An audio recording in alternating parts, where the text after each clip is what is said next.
जालना जिल्ह्यात मागील काही दिवसांपासून मुसळधार पाऊस पडतोय। या पावसामुळे जिल्ह्यातील अनेक लघु आणि मध्यम प्रकल्प 100% क्षमतेने भरले।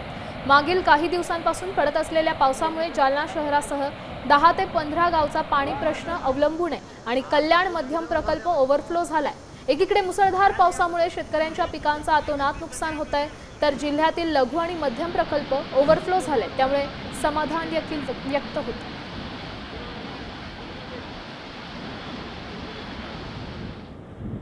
दरम्यान कल्याण मध्यम प्रकल्पातून आढावा घेतलाय आमचे प्रतिनिधी अक्षय शिंदे यांनी।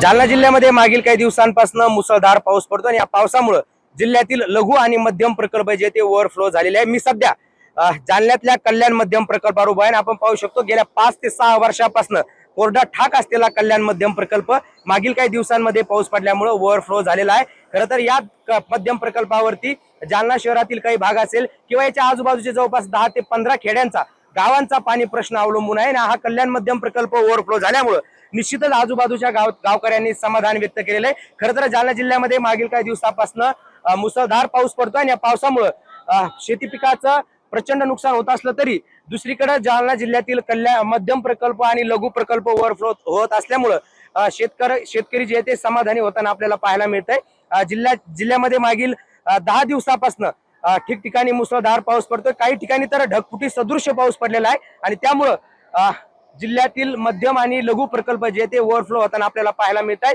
अक्षय शिंदे, साम टीव्ही न्यूज। आता isakal.com आहे देशातील नंबर 1 ची मराठी न्यूज वेबसाईट। प्रत्येक अपडेटसाठी isakal.com ला नक्की भेट द्या।